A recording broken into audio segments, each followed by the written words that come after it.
พี่มันนั่งน้ำลายนี่เมื่อกี้ล่ะลูกยืนบังดูลูกลูกดูลองย่างมึงดูลูกว่าจะย่างเลยจะย่างมึงดูได้กระยักย่างมึงดูลูก แต่น้อยเป็นไงเนาะ นี่บ่บอลเป็นน่ะล่ะนี่เด้นี่ มันนี่บ่ เพื่อนจะได้ดี มันนี่เป็นบ่ เป็นยังคนนี่ล่ะนั่งเจ้ามานั่งน้ำร้านนี่ร้านย่าง เอานั่งน้ำดิไม่แดกมานั่งโอ้ลมเลย บุพย่างบ่ค่อยหันบ่ เป็นน้ำตีนแล้วเนาะใช่เนาะเบิ่งหาเนาะ เวลาย่างเนี่ยมันคัดบ่ล่ะคัดได้มันคัดขี่รถถีบก็ได้ว่าขี่รถถีบ ตันได้อยู่บ่ รถไฟฉารถถีบ นั่นก็คือถ้ามันชูงมันคุยบ่ได้แล้วมันก็จะบ่ได้เด้มาเทิงอันนั้น บ่ได้ไปทำเยี่ยนกับไปย่างไปเยี่ยนย่างมา เครื่องละเอียดแน่มีนั่นอยู่บ่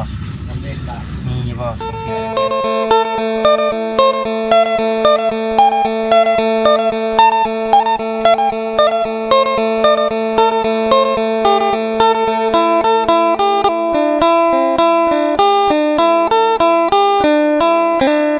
มาพี่น้องเลยปัจจุบันเอาก่อนอื่นกันทักทายสบายดีเด้อพี่น้องเด้อเนาะซีกันเบิร์ดสุขุนพี่น้องเลยพวกพ่อกันคือเก่า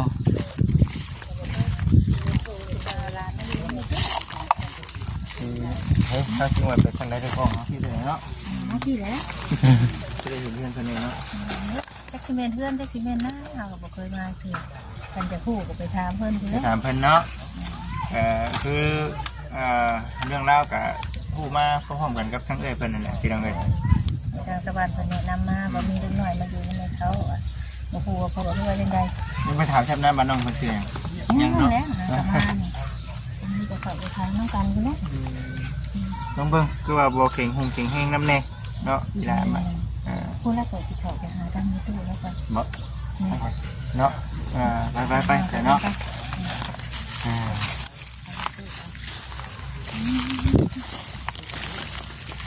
กินนี้กินได้เนาะมาหาน้องเพิ่นทีแรกก่อน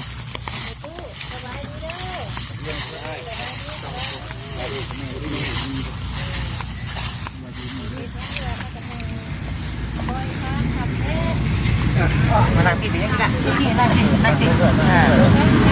กล้ๆบ่สบายดีสบายดีเด้อเนาะชื่อว่าจังไดก็ คือว่าน้องต้นเนาะน้องต้น น้องต้น เขามาฝากไว้ ฝากไว้ น้องต้น เดี๋ยวมาอย่างมาหาด้วยกัน คือว่าเป็นได้เนาะ ยังบ่ดี ย่างบ่ดีสบายดีเด้อเนาะ โดยสบายดีล่ะสบายดีลูก สบายดีเป็นเพลงอยู่นี่แถวนี้เนาะรู้จักสบายดีอยู่ ถ้าตามเพิ่นเว้าบ่ค่อยอย่างดังกว่าไหนเนาะใส่ไม้เพิ่นนำ จะได้อีหล่ะขออนุญาตถามก่อนเจ้าซื้อมาได้ลูกนางต้นเอาคือซื้อลูกชายข่อยแท้ เอาแล้วเนาะผู้นี้ก็ต้นคือกันบ่ ซื้อต้น เอาแล้วเอาเป็นลูกชายลูกสาวได้เฉย เอาน้องปลายซะ ต้นปลายเด้น้องต้นน้องปลาย จัก เด้ ปีอายุเจ้าลูกโอ้11 ปี 11 ปี เจ้านางชีเจ้าบ่ปวดแข้งเว้ยล่ะ บ่มีบนนั่งเลย นั่งไปสิแล้วนี่ปวดแข้งไหนโอ้ซื้อต้น11 ปีพ่อแม่จะได้สละแม่ไปไทยพ่อจะได้สละพ่อปะกัน ของพระกัน เจ้ามีพี่น้องจะคนอ้ายเอื้อยเจ้านี่มีจะคนผมมีอ้าย2 คนที่3นะเพิ่นนี่เนาะ เจ้าเป็นคนที่3และอันที่เจ้ามาอยู่นั่นนี่เป็นไผไม่เท่าพ่อเท่าโอ้มาอยู่น้ำเพิ่นดนนะบ่ อยู่หึงแล้วว่าซั่นเนาะพอแม่น่ะไปไทยครอบครัวเลิกลากันเนาะอันนี้คือ มาอาศัยอยู่น้ำไม่เท่า เป็นไม้เท้า มากันยังเป็นได้แบบสุขภาพทางกา เจ้าย ของน้อง ถ้าถามได้ว่าเราเป็นยังไงคือว่าย่างบ่หันบ่หลับไปกุ๊กมันเจ้าหูอยู่บ่เป็นบาทต้องหาแนวมาให้น้องคนนั่งเด้มีตู้เอ้ยบ่มีสาดบ่มีตู้ โดยให้ร้านนั่งนี่ไม่ตู้ลงมานั่งน้ำร้านก็ได้เด้อเฮียนร้านบ่ย่านอย่าเด้อล่ะ เจ้าย่านอยู่บ่ ย่านบ่ ย่านบ่ ย่านบ่โอ้บ่ต้องย่านมาถามซื่ออายุ11 ปีโอ้เป็นบาทอันที่ว่าเป็นจุดนี่ได้หลานเป็นยังไงลูก เขียนมันเขียน เกียนเรียนบ่ กินเดีย แบบย่างบ่หันเหมือนบ่ลูกเป็นแต่น้อยเพิ่นบ่เป็นตุ่มนะใหญ่จังเป็นได้จักปีแล้วพาเป็นมานี่จำได้บ่จำไม่ได้ ต้องถามมาตู้เพิ่นเนาะ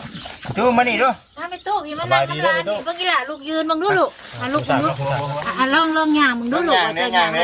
มึงดู บ่ได้ก็จะ ย่างมึงดูลูก แต่งน้อยแต่งใหญ่เนาะ เออ เบิ่งนี่ นี่บ่ เนาะ บอลเป็นน่ะล่ะ นี่ได้เลย มันนี่บ่ เดือนจะได้ดี มันนี่เป็นบ่ เป็นยังคนเป็นตะบิดว่าคนบงแล้วไปบงอันนั้นบาดตึก อันล่ะอันนั่งเจ้ายันเจ้าเมื่อยแรงเอ้าเว้ย เอ้าให้สาด จิตใช่ดิ เฮ้ย คนละแนวได้นี่เนาะ โอ้ดูดิ สาดขาดแล้วนี่ แบบนี้ก็ได้ฮะตัวฉาดกูนอนแล้วมันจะบ่ทุก กูนอนกระตามลูกนั่ง ไอ้ล่ะนั่งเจ้ามานั่งน้ำร้านนี่ร้านย่าง เอานั่งน้ำดินั่งมานั่งโอ้ลุ่มเลย บ่พันย่างบ่ค่อยหันบ่ เป็นน้ำตีนแล้วเนาะใช่เนาะเบิ่งหาอยู่อ่ะ มีไงมานั่งข้างๆมีไง เบิ่งเนาะ นี่เนาะเฮ้ยอยู่ได้ โอ้เป็นอยู่นี่บ่เป็นฟรีบ่ เป็นบาดมันเชื่อมไปเลยนะบาด นั่งก็ดีลูกยันจะเจ็บ ต่อไหม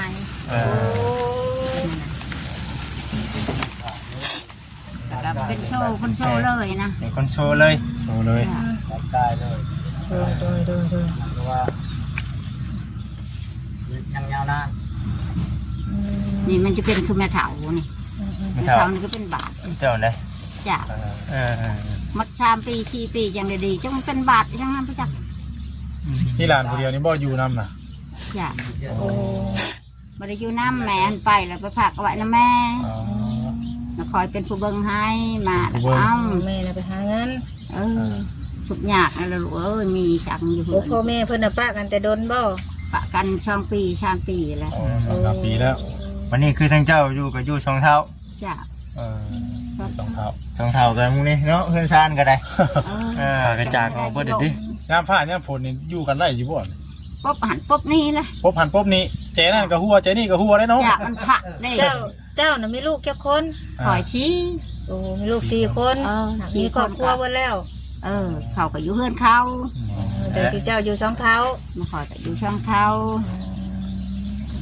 แต่ว่าอีหลานนี่คือ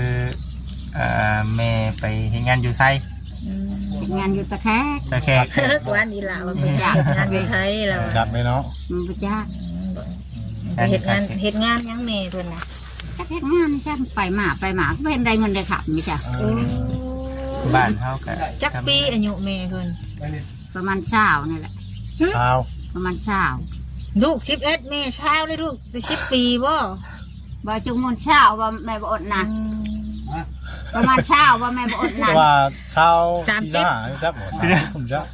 ลูกชาวปีมัน อีก11 ปีขาดสหายังนั่นเลย ก็บ่จักคือกัน ยก อัน28ซะ คนชาวปีได้ลูก3 คนว่าซั่น อ้ายเจ้าน่ะจักปีซะลูกอ้ายเจ้าเป็นบ่าวแล้วบ่อ้ายเจ้าน่ะโอ้เพิ่นอยู่ไสซะอ้ายเจ้าโอ้ไปทำเมืองเทพแล้วโอ้แสดง เอา ว่าใหญ่ เมียเลยไปชูเมีย โอ้ไปชูเมีย จะเอาเมียเนาะ ชู โอ้ เมีย แล้วอีหละนี่แหละมาอยู่น้ำเจ้าอันนี้เลยเป็นคนบ่แข็งแห้ง โอ้แม่ตีมันที่นี่เป็นบาทอยู่พี่น้อง เข้าโรงเรียนอยู่บ่ล่ะเข้าห้องได้ลูก พอสอง บ่ซองมื้อนี้วันอาทิตย์เนาะ ใครในพี่น้องเพิ่นรู้จักความภาษาเฮาเนาะ เพิ่นเข้าโรงเรียนแล้วเพิ่นฮู้ภาษาเด้ แม่ อ่านได้แล้วบ่ ยังบ่ได้ สิได้บ้านเฮาใช้โรงเรียนอยู่ไสนี่ พูดอยู่นอกพูด ไปได้ใช่ไหม นี่เด้รถถีบเราขี่รถถีบบ่ล่ะไป ยาง หัวยาง ยังกระชิกนี่ได้เนาะ ไกลเติบบ่จากนี่ไปโรงเรียน ใกล้ดอกพูดอยู่ทางไปนาสายพุ่นน่ะ ย่างไปกับหมู่บ่ลูกโอ้แม่นั่นอยู่เฮือนในตะกี้นะ อยู่พูดอยู่บัดอันบัดไตพุ่น เพื่อนเขาอยู่กู ตะกี้น่ะอยู่เพื่อนนำกันกับผัวกับเมียแล้วเลิกกันบัดนี้ เลิกลากันไป แล้วก็ฝากพัวแล้วก็ไป ป้าลูกไว้ให้ ฝากลูก แม่เรียก ไว้ฝากไหวมาแล้วก็เอาคือเก่ามันอยู่ได้หรือหน่อยถือบ่ได้ ลูกเขาก็อิงตามที่ว่าทางชาวบ้านเป็นแนะนำมาเนาะก็มีเด็กนุ่งเด็กน้อยมาอยู่น้ำแม่ใหญ่เหมือนกันแม่ดูแลเหมือนกันอยู่น้ำมานาผู้เฒ่า จ้ะ เราก็พอจะทำนี่เหมือนกัน ผัวเพิ่นน่ะบ้านเดียวกันบ่ บ้านนาทลังเนาะนาทลังที่เมืองพีนนี่ลูก พี่ วิทย์อันนั้นก็วิทย์เมืองพีน อันนี้เพิ่นเอิ้นบ้านหยัง ในบ้านโนนนาดี บ้านโนนนาดี บ้านโนนนาดี โนนนาดีมันขอก็ออกจากแต่บ้านเก่าเพื่อแหละแล้วก็ตั้งบ้านอยู่ที่ บ้านนี้มีจักหลังคาบ้าน ถ้าได้30 บาท ไป อันเฮือนเจ้าบ่นี่น่ะ ไปหาฟืนก็ได้หลายแท้ เท่าชุกฉลอนี่ ชะลอนี่บ่ อ้าวอันนี้รถไอ้สันไปฉุกเฉินโล มันเป็นครับ เป็นครับ รถเจ้าบ่นี่ มันเป็นครับ มีรถครับผมเป็นครับเนาะ ครับ ตีนมันโหล่นบ่ได้นี่ ครับตัวนึงเกือบอันหัวแตกชาวอันนั้นแล้วล่ะ มันเฮ็ดหน้าไผเฮ็ดจ้ะ ไม่รู้เรือเธอธาตุนั่นแหละจิมบาทมัดอันนี้เป็นยังบาท ดินนั่นนี่ดินของเจ้าบ่บ่ บ่ดินข้าวแดงดินบ้านขอยทอดตอนนี้แหละ ตอนในเฮือนนี่ จ้ะกับอันนี้น้องสะอันนี้ ของซะ ซะอันนี้อันหน้าก็หน้าของเจ้าบ่ทางหลัง น้ำคอยชามให้ ถามให้ จะชอบ นั่น คน ได้ ไหน เขาได้ข้าวเช้าป่ายหนึ่ง สองข่าวนิดนั้นแต่ข่าวซาปลาย เอาไปสอบเนาะ เอาไปกุ้งกินนะลูกเอ้ยสำนักวนาตินบ้านได้จังเป็นด่ะพันนาอยู่นอกเนี่ยบ่เป็นบ่มีฟูยบ่ได้ใช้ฟูย โดย มันเป็นธรรมชาติ เป็นจังได๋อีล่ะคือยิ้มคืออย่างยิ้มอย่างนี้เว้าดูลูกมีตู้เว้าลองถามดูหาว่าจิตแล้วเว้าดีเด้แล้วเว้าเก่ง จะความเบาอยู่เนาะ ถามน้องเป็นอะไรเนาะแต่ว่าอันนี้ตัวมันเกลียนเลี้ยเนาะลายไปทั้งตนทั้งตัวเลยเนาะ นี่ยังคัดอยู่บ่ล่ะฮะ รู้สึกเจ็บอยู่บ่เจ็บบ่บ่ได้เจ็บเนาะแต่เฮาย่างน่ะมันแบบว่าเอ็นเนาะ เอ็มจ่อ เอ็นมันจองมันอย่างในย่าง เวลาย่างเนี่ยมันคัดบ่ล่ะ ขัดได้ มันคัดขี่รถถีบก็ได้ว่าขี่รถถีบ ตันได้อยู่บ่ รถไฟฉารถถีบ นั่นก็คือกระท่อมชูมันคุยบ่ได้แล้วมันก็จะบ่ได้เลยมันบ่เทิงอันนั้น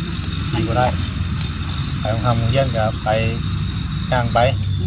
เยี่ยนย่างมา เครื่องนักเรียนเด้มีนั่นอยู่บ่มีอยู่บ่ส่งเสือนักเรียนเสือขาวสิ้น ซอเนาะ อันนั้นก็มันบ่คือนังเฮียน เห็นไหมใช่หัวบุคือนางเทียน นั่นเพียนเคยหยิบให้กินคอยต่ำน้ำเรือแหละให้ร้าน จะตำซิดเนาะ ต่ำชิ้น ตามสิ้นเอง ขายบ่ ตามเอง ก็ให้กระน้องในขายเขาให้ต่ เราตำซิด ำขายกระน้องให้ทุกร้านให้แล้วก็ต่ำให้เขาเขาให้ช่องพื้น เกินเป็นสิ้นมีบ่สิ้นหยังก็ เอาโอลมถ่ายได้บ่จิไปรอเบิ่งเลือดก่อนเด้อเบิ่งเทิงก่อน บุมฉิดแล้วได้เนาะ มันตัดแล้ว เจ้าก็ตำยังมีทุกปีแล้วเจ้านะ คอยนี่ประมาณว่า คือได้เจ้า คอยนะชาวขี่มาชาวขี่มา สาวขี่ม้า สาวขี่ม้า ขี่ม้า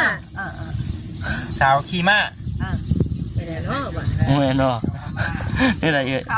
เขาเปลี่ยนให้ตำรวจเปลี่ยนให้ชาวทุ่มมาเขาบ่เอิญชื่อเก่าเนี่ยแล้วลูกเอิญว่า ชื่อเก่าเจ้าน่ะชื่อ สาวขี่ม้า ชาวขี่มา ขี่ม้า เกี่ยวสาวขี่ม้า ขี่ม้าหรือขี่ม้า ขี่มา ขี่ม้า ขี่ม้าสาวขี่ม้าเนาะ แม่ในได้ล่ะชื่อในได้เจ้าจะว่าดังๆมึงนึกชื่อไม่ถาม ก็คือเก่า ขี่ม้าจากว่า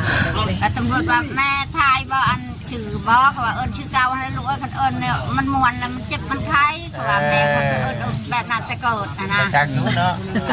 คอยเจ็บไข้ลูกนะ สาวขี่ม้า สาวทุ่มม้าดิ อันนี้ตำรวจเปลี่ยนให้แล้วเขาเอิญอะไรเขาก็คานไปได้ ค ดี๋ยวจะได้อีหล่าคือว่ายิ้มไปเปื่อยอยู่หรือว่าไอ้บ่หรือว่าย่านฮะเห็นคนมาหาสิเนี่ยนะย่านบ่ จ้ะ ย่านโจรมาจับบ่ได้ยินบ่ข่าวโจรจับเด็กน้อยได้ยินโอ้ก็เลย เมื่อ คิด นำบ่ ย่าน เมื่อนำบ่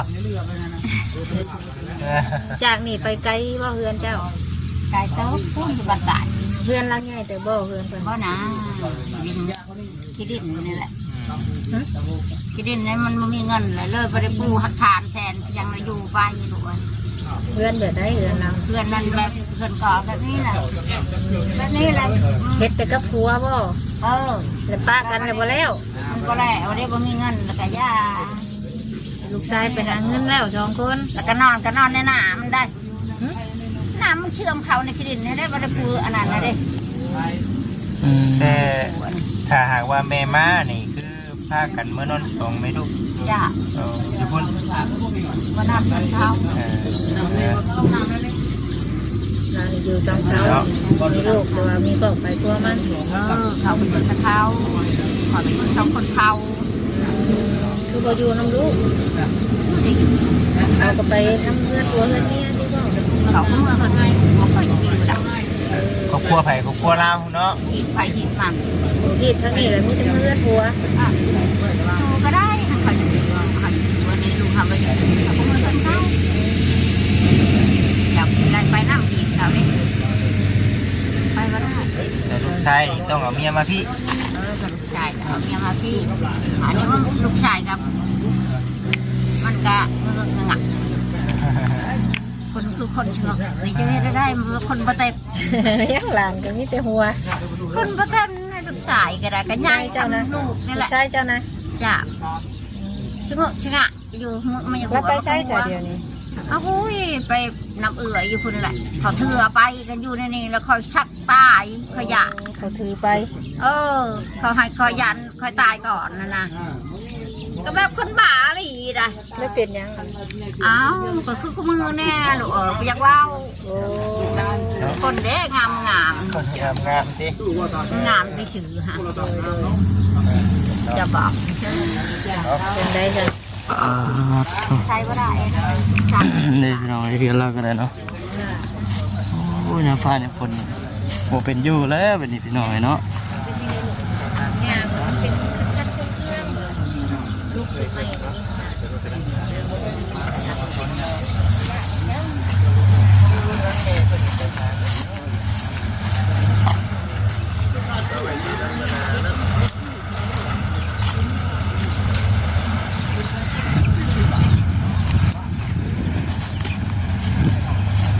มีหมกแตงพี่น้องเนาะอยู่เท่านี้